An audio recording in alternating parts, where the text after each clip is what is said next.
salaamaaleykum yéen a ngi ak Sala bu seen émission fee mu fii ak feneen tey nag biscuit au coco laa leen indil mais ebonge la ma jox donc loolu moo gën a tax sax ma indil leen recette bi donc mi ngi noonu benn noix de coco la ñuy jël gis nga ko ku mu neex mën nga râper mais man damaa ñëw rek dugal ci mixeur bi mixé ko ba mu nooy nepp voilà ku koy râper tam mën nga jël rab bu sew bi parce que gis nga dañ ko mixé ba mu nooy. am na ay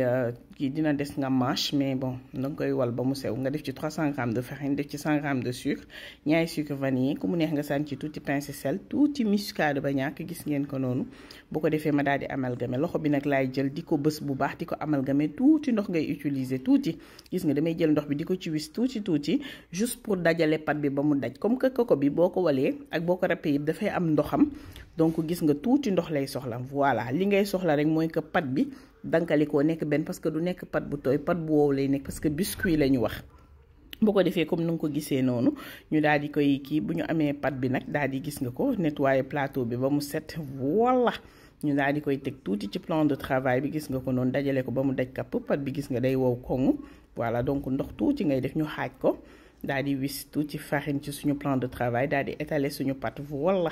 gis nga ko noonu suñ ko étaler ba mu tàcc may mun a nee na warul tàcc torop ndax ebonge du tàcc torop donc gis nga voilà buñ ko defee ba am épaisseur bi ñu neex suñu am porte-pièce la ñuy jël rek ku ko amul nga jël verre wala lu la gën a jubu daal di koy détailler gis nga ko noonu def ko ay rond voilà suñ ko détailler ba pare voilà suñu ay rond comme nu ngeen ko gisee ci vidéo bi voilà lu ñuy def mooy gis nga ko noonu daal di dindi excédent de pâte bi daal di teg ne ñëw teg suñu dawlin mu saaf mu sens ñu ñëw saaf voilà gis nga ko noonu daal di jël ebongo yi daal di ko ciy dugal wëlbati mu xaw a doore ñu daal di dem ñëw mu doore ñu daal di seppi yomb bay bëgg a dee gaaw neex gis nga ko noonu jëlanam dooree te rafet gu coco bi trop bon simple na mais neex na bay bëgg a dee j'en suis sûre que les enfants vont adorer képp koo xam jàngee nga de la fosse wala wakaam ebonge mënu la rëcc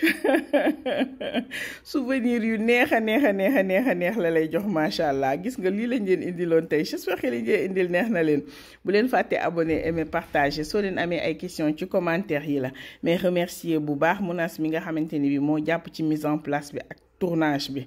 voilà ay ca gis ngeen ko noonu ñu daal leen di bàyyi ak le plaisir des yeux ngeen daal di koy dévorer bu ngeen paree daal di daw nag essayer ko merci d'avoir suivi à la prochaine bisous.